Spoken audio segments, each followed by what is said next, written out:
Let us now consolidate our understanding of energy on a horizontal flat plate at a locality. So we will try to calculate through some examples and try to get some insight on this topic. For ready reference, I am keeping here the picture of the earth-centric viewpoint that will make you easy to understand the problem that I will be suggesting right now. So for now, consider a simple case where latitude is equal to 0. What does it mean? That the place is located on the equator. So now the locality is located on the equator. Very simple case. And now let me make it further simple by taking declination is equal to 0. What is the declination? You know that this is the insolation line, the line joining the center of the earth to the center of the sun, and the angle that this insolation line makes with the equatorial plane is called the declination. So if you say declination is 0, which means the sun is along the equatorial plane, and this occurs only on 2 days in a year, and those days are the equinox days. So therefore declination 0 would mean one of the equinox days in the year. There are only 2 equinox days. One occurs on 21st March, it's called the spring equinox, and the other occurs on 21st September, and it is called the autumn equinox. So we can consider one of the equinox days, and let us say for this example we will take March 21st. So now the problem is, what is H naught? What is the daily incident energy at the locality phi is equal to 0 on the equator on an equinox day on a horizontal flat plate? So let us compute H naught 24k LSC by pi into sine omega s r. This comes from the equations that we have derived. Cos phi cos delta will be 1 because phi and delta are 0, and the second term omega sr sin phi sin delta will be 0 because again phi delta are 0 and sin phi sin delta are 0. So now here we need to know k. So let us compute k LSC, and we need to know omega sr, then we will be able to compute H naught.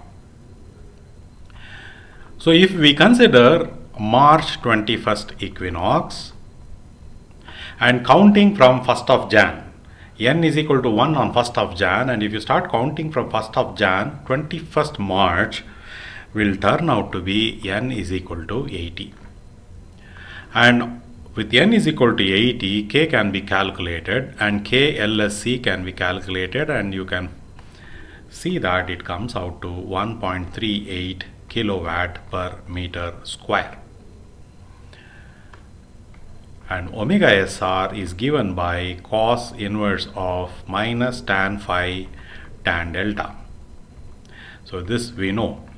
We know phi is equal to 0, we know delta is equal to 0, tan phi tan delta is 0, and therefore cos inverse of the 0 is pi by 2. So omega SR, the sunrise hour angle, is pi by 2. So we know omega SR, and therefore we can calculate H naught, which is 24 into 1.38 kilowatt per meter square by pi into sine of pi by 2. Now this turns out to be 10.54 kilowatt hour per meter square per day.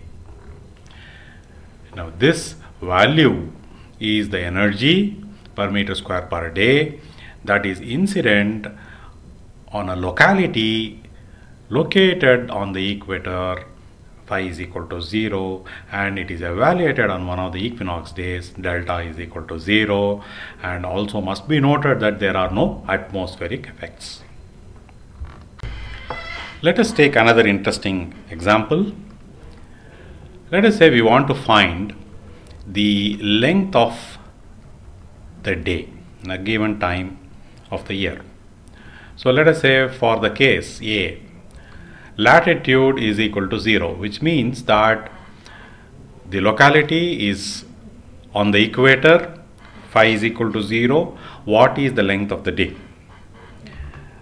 Second case, we can say latitude to the north of the equator, latitude greater than 0, north of the equator, and during summer in the northern hemisphere.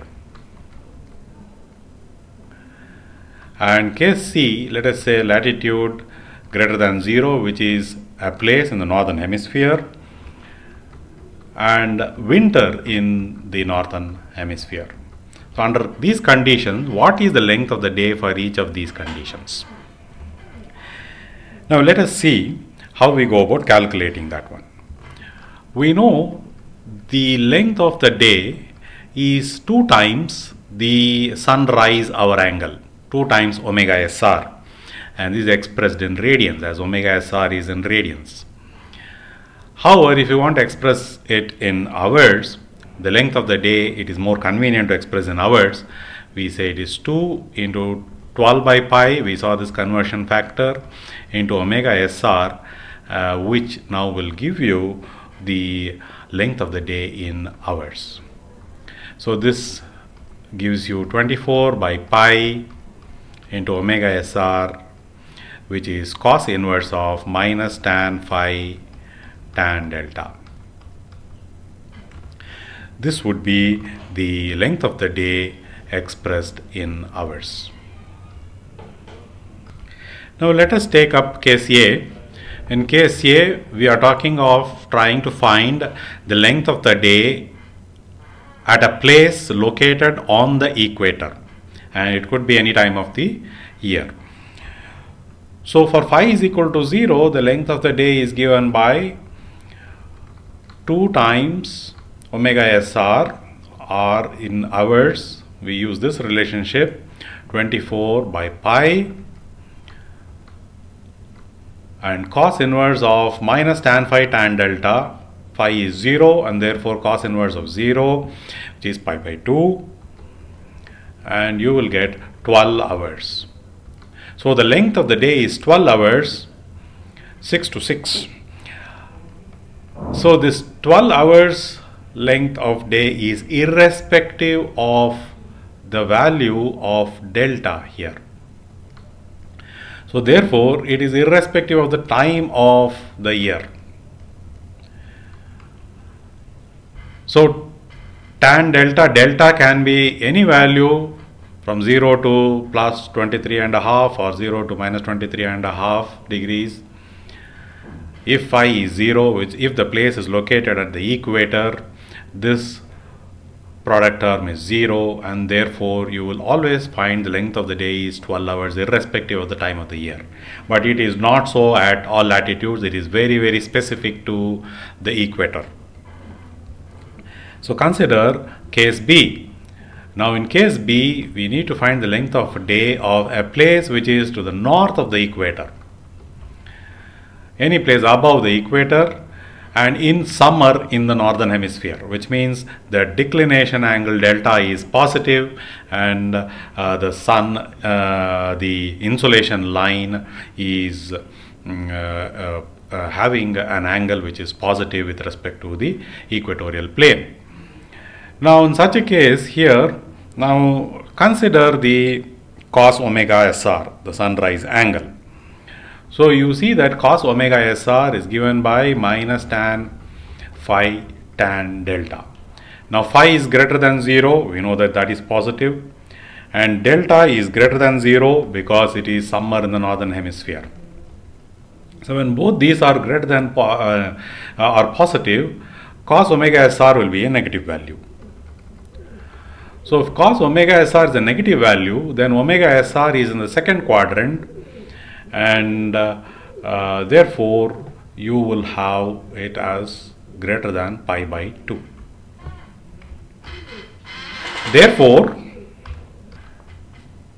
Therefore, you see that the length of the day is given by 24 by pi.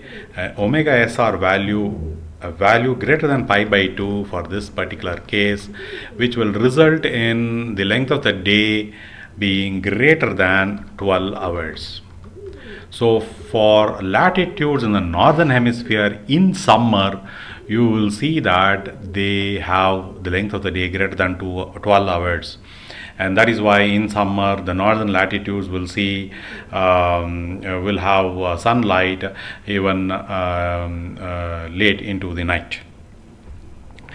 Now for case C, the length of the day is given by a similar relationship. Only thing is that we are talking of a place located in the northern hemisphere, north of the equator, but it is winter time in the northern hemisphere, which means the declination is negative.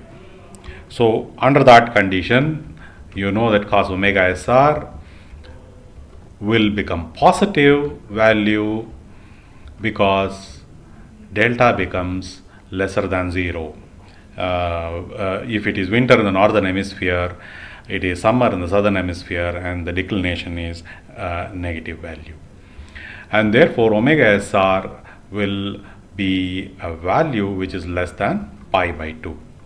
And now applying this here, you will see that value is equal to 24 by pi, omega SR value which is less than pi by 2, and as a consequence the length of the day will be less than 12 hours. So therefore you see that for the same latitude in the northern hemisphere above the equator, in summer it is greater than 12 hours, in winter it is less than 12 hours, and these are the important takeaways. For a place on the equator, irrespective of the time of the year, the length of the day is always 12 hours. For a place in the north of the equator, during summers in the northern hemisphere, the length of the day is greater than 12 hours, and the length of the day is less than 12 hours for the northern hemisphere latitudes during winter. Similar corollaries can be obtained for places located to the south of the equator also.